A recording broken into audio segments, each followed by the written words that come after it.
Assalamualaikum warahmatullahi wabarakatuh. Masuk ke materi ke-8, itu peramalan atau forecasting, di mana peramalan adalah seni dan ilmu untuk memprediksi kejadian di masa depan dengan melibatkan pengambilan data masa lalu dan menempatkannya ke masa yang akan datang dengan suatu bentuk model matematis.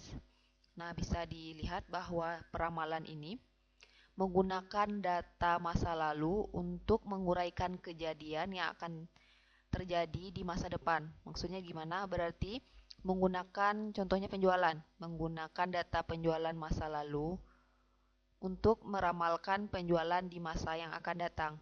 Berbeda dengan prediksi, di mana prediksi ini berupa estimasi sasaran yang akan datang dengan tingkat kemungkinan terjadinya besar dan dapat diterima. Nah, peramalan diklasifikasikan berdasarkan horizon waktunya ada 3.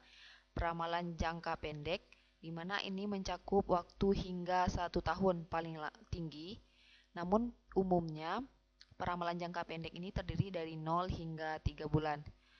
Contoh di perusahaan yang menerapkan peramalan jangka pendek digunakan untuk merencanakan pembelian, jumlah tenaga kerja, penugasan kerja, dan tingkat produksi. Yang kedua yaitu peramalan jangka menengah. Ini mencakup bulanan hingga 3 tahun, di mana biasanya digunakan untuk merencanakan penjualan, anggaran produksi, dan kas, menganalisa rencana operasi. Dan yang terakhir adalah peramalan jangka panjang, mencakup perencanaan 3 tahun hingga lebih. Contohnya digunakan perusahaan untuk menciptakan suatu produk baru, pengembangan fasilitas, pengembangan pabrik, pemindahan lokasi, hingga penelitian dan pengembangan atau research and development. Apa sih perbedaan peramalan jangka panjang, menengah, dan jangka pendek dari segi metodenya? Peramalan jangka menengah dan jangka panjang ini berkaitan dengan permasalahan yang lebih menyeluruh dan mendukung keputusan manajemen yang berkaitan dengan perencanaan produk dan pabrik serta prosesnya. Misalnya seperti apa? Manajer membuat keputusan untuk membuka pabrik manufaktur yang baru, misalnya di negara lain atau negara A, di mana si manajer udah memperkirakan waktunya dari 5 hingga 8 tahun dari permulaan pembuatan hingga selesai. Selanjutnya, peramalan jangka pendek biasanya menerapkan metodologi yang berbeda dibandingkan peramalan jangka panjang. Maksudnya penerapan alat ukur atau metode yang berbeda antara jangka pendek dengan jangka panjang. Contohnya untuk peramalan jangka pendek biasanya menggunakan rata-rata bergerak, penghalusan eksponensial, dan ekstrapolasi tren. Nanti akan dipelajari setelah ini. Nah, peramalan jangka pendek ini juga cenderung lebih tepat dibandingkan peramalan jangka panjang.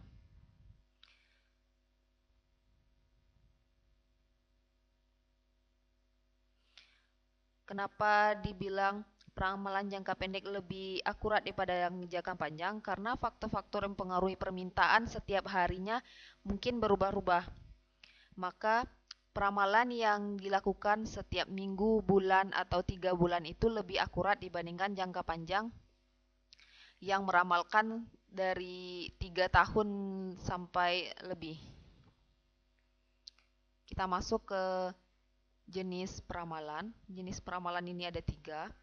Peramalan ekonomi, yaitu menangani siklus bisnis dengan memprediksi tingkat inflasi, ketersediaan uang, dana yang dibutuhkan untuk membangun perumahan, dan indikator perencanaan lainnya. Nah, peramalan ekonomi ini biasanya digunakan untuk menyiapkan peramalan jangka menengah dan jangka panjang. Yang kedua, peramalan teknologi. Memperhatikan tingkat kemajuan teknologi yang dapat meluncurkan produk yang menarik, yang membutuhkan pabrik dan peralatan baru. Biasanya peramalan teknologi ini digunakan oleh peramalan jangka panjang karena ini bersangkutan dengan kemajuan teknologi. Dan yang terakhir adalah peramalan permintaan. Adalah proyeksi atas permintaan untuk produk atau jasa dari perusahaan, di mana peramalan ini disebut dengan peramalan penjualan yang mengendalikan produksi, kapasitas, serta sistem penjadwalan dan menjadi input bagi perusahaan keuangan, pemasaran, dan sumber daya manusia. Biasanya peramalan permintaan ini digunakan oleh ketiga jenis peramalan berdasarkan horizon waktu tadi, yaitu peramalan jangka panjang, menengah, dan jangka pendek. Kepentingan peramalan. Peramalan merupakan satu-satunya prediksi atas permintaan hingga permintaan yang sebenarnya diakui. Nah, apa sih dampak peramalan produk dapat dilihat pada aktivitas seperti yang pertama adalah sumber daya manusia, perekrutan, pelatihan, dan penempatan para pekerja semuanya bergantung pada permintaan yang diantisipasi oleh manajer atau departemen sumber daya. Nah, jika departemen sumber daya manusia harus merekrut pekerja tambahan tanpa pemberitahuan, maka jumlah pelatihan akan menurun dan akan berdampak juga pada kualitas para pekerja tersebut. Yang kedua, kapasitas, di mana ketika kapasitas tidak memadai, menghasilkan kekurangan yang akan dibutuhkan oleh konsumen di pasar. Jadi, perusahaan akan kehilangan konsumennya karena tidak dapat memenuhi permintaan dari konsumen. Dan yang ketiga yaitu manajemen rantai pasokan atau supply chain management, di mana hubungan yang baik dengan pemasok dan menjamin keunggulan dalam inovasi produk, biaya, dan kecepatan pada pangsa pasar bergantung pada peramalan yang akurat. Ada 7 langkah sistem peramalan. Di sini bisa kita contohkan pada perusahaan Disney, di mana yang pertama dia menetapkan tujuan peramalan. Disney menggunakan peramalan jumlah kehadiran di wahana untuk mendorong pengambilan keputusan mengenai susunan kepegawaian, waktu pembukaan, ketersediaan arena bermain, dan pasokan makanan. Yang kedua, memilih unsur apa yang akan diramal. Untuk Disney terdapat 6 wahana utama. Peramalan kehadiran setiap hari pada masing-masing taman atau wahana adalah angka utama yang dapat menentukan tenaga kerja, pemeliharaan, dan penjadwalan. Yang ketiga, menentukan horizon waktu peramalan. Dalam jangka pendek, menengah, ataupun jangka panjang yang akan digunakan oleh Disney, maka Disney mengembangkan peramalan harian, mingguan, bulanan, tahunan, dan 5 tahunan. Berarti maksudnya si Disney menggunakan semua jenis peramalan berdasarkan horizon waktunya. Yang keempat, memilih model peramalan. Disney menggunakan model statistik atau metodologi seperti yang digunakan oleh peramalan jangka pendek. Dia menggunakan pergerakan rata-rata dan ada lagi menggunakan analisis regresi. Yang kelima, mengumpulkan data yang diperlukan untuk melakukan peramalan. Yang keenam, membuat peramalan. Dan yang ketujuh, memvalidasi dan mengimplementasikan hasilnya. Nah, pada tahap ketujuh ini, Disney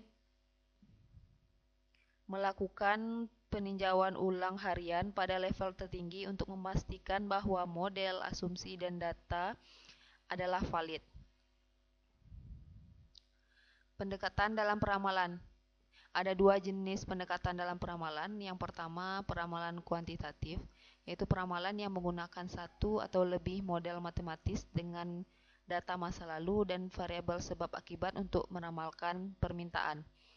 Yang kedua, peramalan subjektif atau kualitatif, yaitu peramalan yang menggabungkan faktor-faktor seperti intuisi pengambilan keputusan, emosi, pengalaman pribadi, dan sistem nilai. Dalam metode kualitatif ini, ada beberapa langkah yang digunakan. Yang pertama yaitu keputusan dari pendapat juri eksekutif. Teknik peramalan yang meminta pendapat segolongan kecil manajer tingkat tinggi dan menghasilkan estimasi permintaan kelompok. Berarti langkah yang pertama ini atau metode yang digunakan yang pertama yaitu hanya meminta pendapat ahli atau orang-orang tertinggi di perusahaan. Yang kedua ada menggunakan metode Delphi. Itu teknik peramalan yang menggunakan di mana para pakar melakukan peramalan. Yang ketiga gabungan dari tenaga penjualan, di mana teknik peramalan berdasarkan prediksi tenaga penjualan yang akan diharapkan oleh tenaga penjualan tersebut. Dan yang keempat survei pasar konsumen. Metode ramalan yang meminta input dari konsumen mengenai rencana pembelian di masa yang akan datang.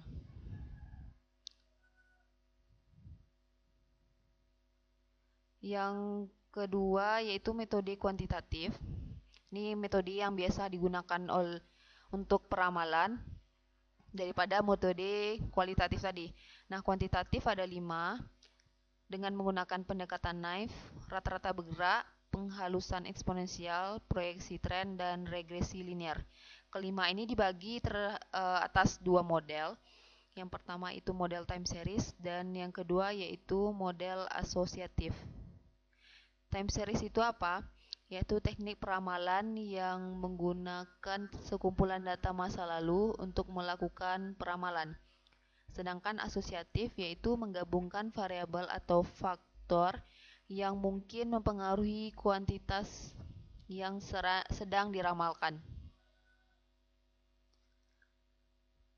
Kita masuk ke metode kuantitatif yang pertama yaitu pendekatan Knife, di mana merupakan teknik peramalan yang mengasumsikan permintaan di periode yang mendatang sama dengan permintaan terkini. Model ini adalah peramalan objektif yang paling efektif dan efisien dari segi biaya. Efisien seperti apa atau kenapa dia disebut efisien? Karena di contoh ini hasil produk X dalam bulan ini mencapai 100 unit. Maka peramalan untuk bulan berikutnya juga sebanyak 100 unit. Maka ini yang disebut sebagai efisiensi biaya karena dia meramalkan peramalan bulan berikutnya dengan melihat penghasilan atau penjualan bulan lalu atau bulan saat ini gitu. Kita masuk ke metode kuantitatif yang kedua yaitu rata-rata bergerak.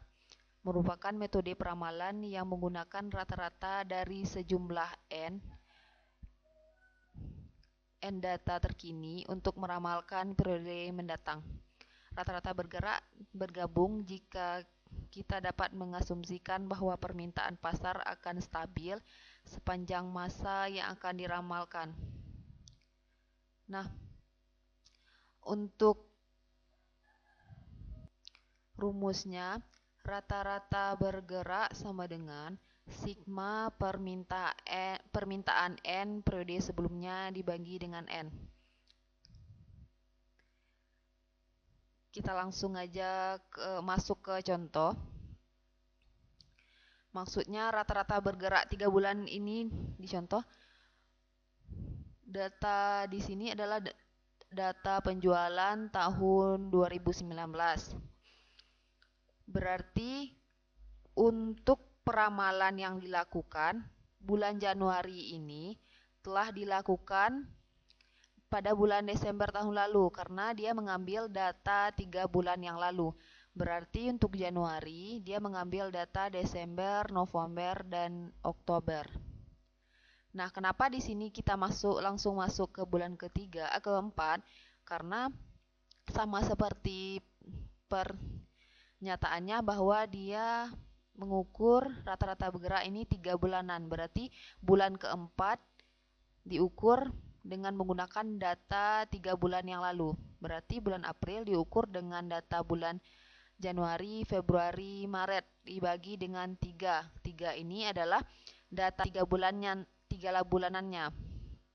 Berarti Januari 10 tambah Februari 12 tambah 13 Maret, maka dibagi dengan 3 jumlah bulan atau data yang digunakan, maka diperolehlah peramalan bulan April 11,67. Begitu juga untuk bulan Mei. Mei berarti digunakan data bulan April, Maret, Februari, yaitu Februari, Maret, April. 12 tambah 13 tambah 16 dibagi 3, karena masih 3 bulan data yang digunakan. Diperolehlah data 13,67. Maka dari kedua bulan ini, si April peramalannya 11,67. Lebih rendah daripada penjualan aktualnya 16. Begitu juga dengan bulan Mei, di mana peramalannya 13,67, penjualan aktualnya 19. Dan untuk bulan Juni juga seperti itu, berarti digunakan 3 bulan sebelumnya. Mei, April, Maret, atau Maret, April, Mei. 13 tambah 16 tambah 19 dibagi 13, maka diperolehlah peramalan 16. Masih lebih rendah daripada penjualan aktualnya. Dari ke semua data dapat dilihat bahwa ada 3 bulan yang melebihi penjualan aktualnya, atau penjualan aktual tidak mencapai target peramalan. Di bulan Oktober peramalannya 28, November 25,33, dan Desember 20,67. Berarti dapat disimpulkan bahwa pada bulan Oktober, November, Desember penjualan tidak melebihi peramalannya, dan pada bulan April, Mei, Juni, Juli, Agustus, September penjualan aktual melebihi peramalan yang dilakukan oleh perusahaan. Kita masuk ke rata-rata bergerak kedua. Karena rata-rata bergerak ada 2 metode yang digunakan. Yang pertama yang saya jelaskan tadi, yaitu rata-rata bergerak 3 bulanan. Yang kedua adalah pembobotan. Dan rumusnya rata-rata bergerak dengan pembobotan itu sigma bobot pada periode N dikali permintaan pada periode N dibagi sigma bobot. Maksudnya sigma bobot pada misalkan bulan Januari dikali dengan permintaan pada bulan Januari dibagi total bobotnya. Nah, kita coba langsung ke contoh. Bobot yang dimaksud tadi seperti apa? Kita kan tetap melakukan peramalan selama 3 bulanan, tapi dengan sistem pembobotan. Berarti 3 bulan yang lalu itu dilakukan masing-masing setiap bulannya itu dengan bobot. Misalkan kita melakukan peramalan bulan April, berarti 3 bulan yang lalu itu 1 bulan yang lalu yaitu Maret, berarti bobotnya 3. Februari itu 2 bulan lalu, bobotnya 2. 3 bulan lalu itu Januari, bobotnya 1. Maka total dari bobot itu 6. Nah, peramalan bulan April ini seperti apa? Berarti 3 kali penjualan bulan April tambah 2 dikali penjualan bulan 3 dikali penjualan bulan Maret tambah 2 dikali penjualan bulan Februari tambah 1 dikali penjualan bulan Januari dibagi 6. Kita coba langsung ke contoh. Nah, hampir sama dengan rata-rata bergerak 3 bulan, namun ini dengan pembobotan.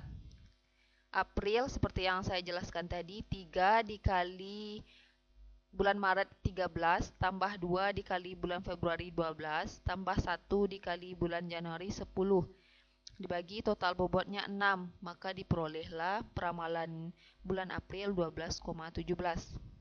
Begitu juga misalkan bulan Agustus, berarti 3 bulan sebelumnya. Agustus sebulan sebelumnya Juli, 3 dikali 26 tambah 2 dikali 23 tambah 1 dikali 19 dibagi 6, maka diperoleh peramalan pada bulan Agustus 23,83. Nah, dari semua data ini dapat dilihat bulan Oktober, November, dan Desember melebihi penjualan akan April, Mei, Juni, Juli, Agustus, September, penjualan aktual melebihi peramalan. Metode kuantitatif yang ketiga adalah penghalusan eksponensial, di mana rumusnya peramalan baru sama dengan peramalan periode lalu ditambah alfa dikali permintaan aktual periode lalu dikurang peramalan periode lalu, di mana alfa adalah sebuah bobot atau konstanta penghalusan yang memiliki nilai antara 0 hingga 1. Nah, bisa dimasukkan atau diganti rumusnya yang lebih sederhana, berarti Ft ini adalah peramalan lalu, Ft kurang 1 adalah peramalan sebelumnya, ditambah alfa ini adalah konstanta penghalusan, pembuatannya di 0 hingga 1, A T kurang 1 ini adalah permintaan aktual periode lalu. Bisa kita langsung masuk ke contoh. Diketahui sebuah perusahaan telah meramalkan penjualan bulan Februari sebanyak 142 unit, namun permintaan aktualnya 153. Nah, perlu digarisbawahi, Februari peramalan 142, aktualnya 153. Konstanta yang dipilih oleh pihak manajemen yaitu sebesar 120. Yang ditanyakan di sini bagaimana peramalan bulan Maret menggunakan model penghalusan eksponensial. Seperti rumus tadi, berarti 142 tambah 0,2 karena konstantanya 0,2 dikali aktualnya 153 dikurang 142. Maka diperolehlah peramalan baru 144,2. Atau permintaan untuk bulan Maret itu 144 digenap.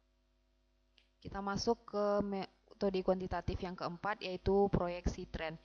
Teknik ini mencocokkan garis tren pada serangkaian data masa lalu dan kemudian memproyeksikan garis pada masa yang akan datang untuk peramalan jangka menengah dan jangka panjang. Untuk proyeksi tren, kita menggunakan atau menerapkan ada namanya metode kuadrat terkecil. Kita langsung ke lihat rumusnya. Metode kuadrat terkecil itu Y sama dengan A tambah BX, yaitu nilai terhitung variabel yang akan diprediksi. A itu adalah persilangan sumbu Y, B itu adalah kemiringan garis regresi, dan X adalah variabel bebasnya.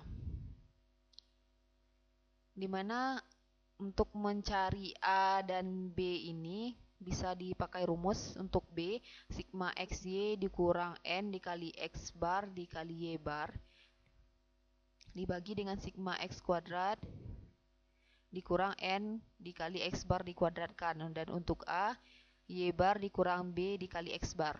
Nah, untuk keterangan bisa dibaca. Kita lanjut ke analisis regresi. Nanti kita kasih contoh soal untuk proyeksi tren dan analisis regresi secara bersamaan. Kita masuk ke analisis regresi, di mana rumusnya sama dengan proyeksi tren tadi, Y sama dengan A tambah BX. Namun untuk koefisien korelasi untuk garis regresi, di mana digunakan rumus R sama dengan N sigma XY dikurang sigma X sigma Y dibagi akar N dikali sigma X kuadrat dikurang sigma X dikuadratkan dikali N dikali sigma Y dikuadratkan dikurang sigma Y dikuadratkan. Nah, keterangannya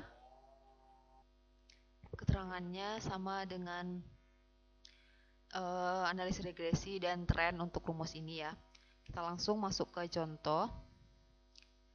Ini merupakan data penjualan, anggap saja bulan tahun 2019 untuk bulan Januari, Februari, Maret, April, Mei, dan Juni. Dan yang akan diramalkan itu bulan Juli berarti ya. Maka ini merupakan data penjualannya.